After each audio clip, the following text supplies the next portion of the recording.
విషయమే. ఆ బ్యారేజ్ కూలిపోయింది వాళ్ళ హయాంలోనే. నేషనల్ డ్యామ్ సేఫ్టీ అథారిటీ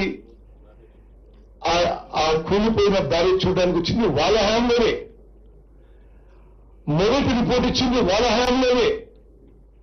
ఇది డిజైన్, కన్స్ట్రక్షన్ అండ్ ఓఎన్ఎంలో ఆపరేషన్ మెయింటెనెన్స్ లో లోపాలున్నాయి, అందుకోసమే కూలిపోయిందని చెప్పి స్పష్టంగా వాళ్ళ హయాంలోనే ప్రాథమిక రిపోర్ట్ ఇవ్వడం జరిగింది.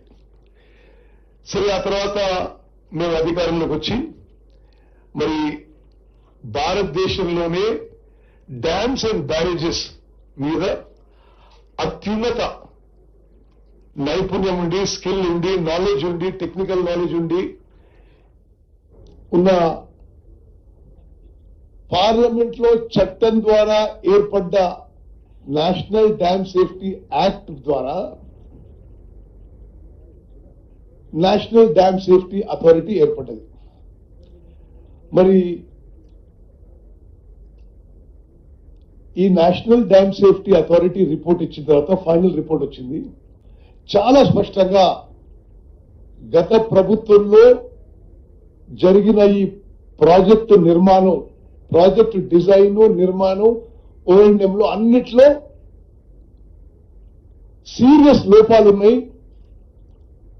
అందుకోసమే కూలిపోయిందని స్పష్టమైన రిపోర్ట్ ఇచ్చింది. ఆ రిపోర్ట్ ఇచ్చిన తర్వాత ఎవరైనా ప్రజా జీవితంలో, రాజకీయంలో బాధ్యతగా ఉంటే సిగ్గుతో తల వంచుకొని క్షమాపణ చెప్పాల్సిన పోయి అసలు ఎన్డీఎస్ఏ ఎవరు, అసలు ఇది వాళ్ళెవరు, వీళ్ళెవరు రిపోర్ట్ ఇవ్వడానికని ఒక వికృతమైన, వికారమైన విమర్శలు మొదలుపెట్టారు.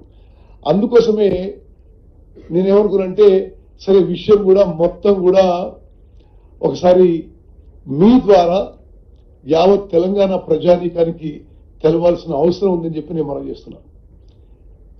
ఒకటి, ఆర్థిక భారం రాష్ట్రం మీద ఇప్పటికే 1,00,000 కోట్లు వ్యయం దాటింది. ఇప్పుడున్న అంచనా మేరకు ఆ ప్రాజెక్టు పూర్తి చేయడానికి 1,50,000 కోట్లు పడుతుంది. ఇప్పటికి తీసుకున్న అప్పుకే సంవత్సరానికి ఇరిగేషన్ శాఖ ఈ అప్పులు, ఈ ఇంట్రెస్ట్, ఈ ప్రిన్సిపల్ రీపేమెంట్ కి సంవత్సరానికి 16,000 కోట్లు కట్టాల్సి వస్తుంది. తుమ్మడేటి నుంచి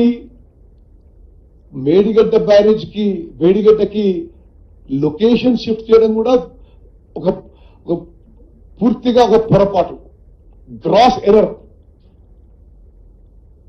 మరి అది షిఫ్ట్ చేసి అక్కడికి వెళ్ళి కడతామని చెప్పి ఇప్పుడు అది కూడా కూలిపోయింది. ఇప్పుడు వాళ్ళు పెద్ద పెద్ద మాటలు మాట్లాడుతున్నారు కాబట్టి to set the record straight, Telangana ప్రజానీకానికి మొత్తం వాస్తవాలు తెలియజేయడానికి ఈ యొక్క ప్రెజెంటేషన్. ఈ నేషనల్ డ్యామ్ సేఫ్టీ అథారిటీ ఎవరు, అసలు వాళ్ళని కూడా కించపరిచే విధంగా బీఆర్ఎస్ పార్టీలో పెద్ద మనుషులు మాట్లాడడం, ఇది చాలా చాలా దురదృష్టకరం. నేషనల్ డ్యామ్ సేఫ్టీ యాక్ట్ అని పార్లమెంట్ లో, లోక్సభలో, రాజ్యసభలో చట్టం పాస్ అయి భారత రాష్ట్రపతి దాన్ని గెజెట్ చేసి లోక్సభలో, రాజ్యసభలో ఈ national dam safety act pass అయినప్పుడు బీఆర్ఎస్ పార్టీ, బీఆర్ఎస్ ఎంపీలు మద్దతు పలికినరు. ఆ యాక్ట్ ప్రకారమే నేషనల్ డ్యామ్ సేఫ్టీ అథారిటీ ఏర్పడ్డది.